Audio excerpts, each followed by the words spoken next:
മഹാരാഷ്ട്രയിൽ പോളിംഗ് മന്ദഗതിയിലാണ്. 11 മണിവരെ മഹാരാഷ്ട്രയിൽ 18.14% പോളിംഗ് ആണ് രേഖപ്പെടുത്തിയത്. ജാർഖണ്ഡ് നിയമസഭാ തെരഞ്ഞെടുപ്പിൽ ഭേദപ്പെട്ട പോളിംഗ് രേഖപ്പെടുത്തുന്നുണ്ട്. 31.37%-മായി വോട്ട് രേഖപ്പെടുത്തിയവരുടെ എണ്ണം കൂടിയിട്ടുണ്ട്. എല്ലാ വോട്ടർമാർക്കും സമ്മതിദാനാവകാശം വിനിയോഗിക്കണമെന്ന് പ്രധാനമന്ത്രി നരേന്ദ്രമോദിയും ആഭ്യന്തരമന്ത്രി അമിത്ഷായും പറഞ്ഞു. RSS സർസംഘചാലക് മോഹൻ ഭാഗവത് നാഗ്പൂർ മണ്ഡലത്തിലാണ് വോട്ട് ചെയ്തത്. മഹാരാഷ്ട്രയിൽ 288 സീറ്റിലേക്ക് ഒറ്റഘട്ടമായാണ് പോളിംഗ്. സമാധാനപരമായ വോട്ടെടുപ്പ് പുരോഗമിക്കുന്നു. പ്രധാനമന്ത്രി നരേന്ദ്രമോദി, ആഭ്യന്തരമന്ത്രി അമിത്ഷാ, RSS സർസംഘചാലക് ഡോക്ടർ മോഹൻ ഭാഗവത് എന്നിവർ ജനാധിപത്യത്തിന്റെ ഉത്സവത്തിൽ പങ്കാളികളാകാൻ വോട്ടർമാരോട് ആഹ്വാനം ചെയ്തു.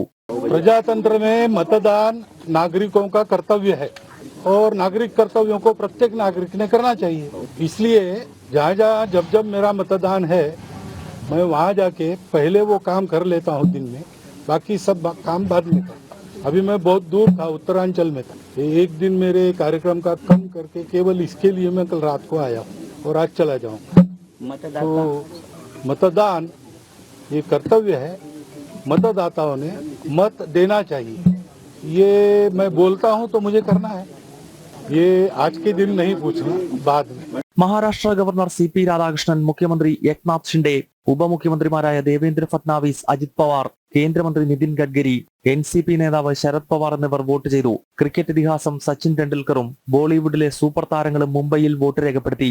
आइए वोट कीजिए, ये हमारी एक रिस्पॉन्सिबिलिटी है। ECI का मैं आइकन हूँ, तो बहुत समय से मैं यही कह रहा हूँ, लोगों को यही दरख्वास्त कर रहा हूँ की वर्ष मी बोलत आलोय ECIचा मी आयकॉन आणि मी सगळ्यांना हेच सांगत आलोय की येऊन वोट करा, मतदान करा, कारण ही आपली रिस्पॉन्सिबिलिटी आहे. आज तोच मेसेज सगळ्यांना की तो एफर्ट घ्या, घरातनं या, वोट करा. फॅसिलिटीज एकदम चांगल्या आहेत, कुठेही अजिबात काही अडचण झाली नाहीये आणि मी हीच अपेक्षा करतो तुमच्याकडनं की बाकीच्या लोकांनाही अडचण नाही व्हायला पाहिजे. ജാർഖണ്ഡിൽ 38 സീറ്റുകളാണ് വിധിയെഴുതുന്നത്.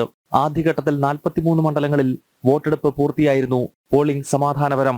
BJP 51-ലധികം സീറ്റുകൾ നേടി വൻ വിജയം നേടുമെന്ന് മുൻ മുഖ്യമന്ത്രി ബാബുലാൽ മറാണ്ടി പ്രതികരിച്ചു.